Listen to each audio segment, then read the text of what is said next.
Hello and welcome to this week's top news stories from the North American office of Steel Business Briefing in Pittsburgh, Pennsylvania.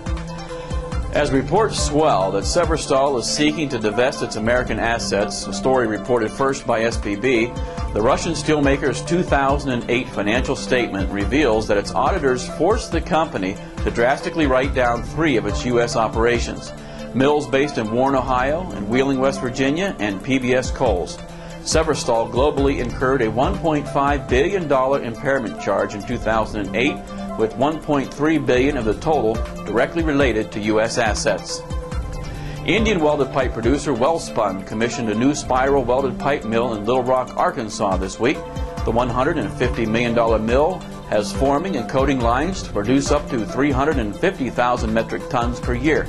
Welspun expects to make around 150,000 tons of pipes from now through the end of next year's first quarter, and then scale up production to full capacity within 2 years.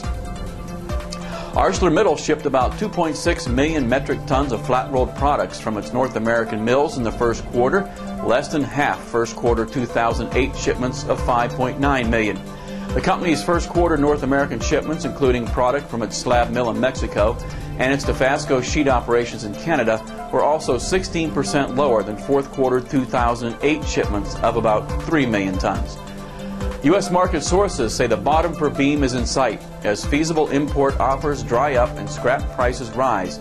Year-end prices could be around $900 a short ton for medium-wide flange beams, up considerably from current list prices from market leaders of around $700, but still down from a peak of nearly $1,200 a ton last year. Imports from China took a big dip in March. The U.S. imported 178,000 metric tons from the Asian nation, down from 247,000 tons in February, and less than a third of peak October 2008 imports of 660,000 tons.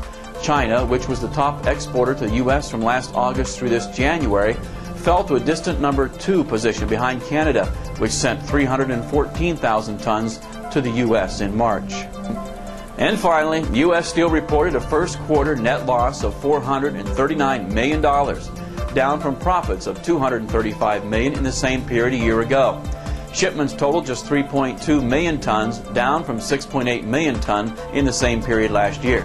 The big first quarter loss included a pre-tax first quarter charge of $90 million for estimated future layoff benefits for about 9,400 employees who are affected by the mill's production shutdowns.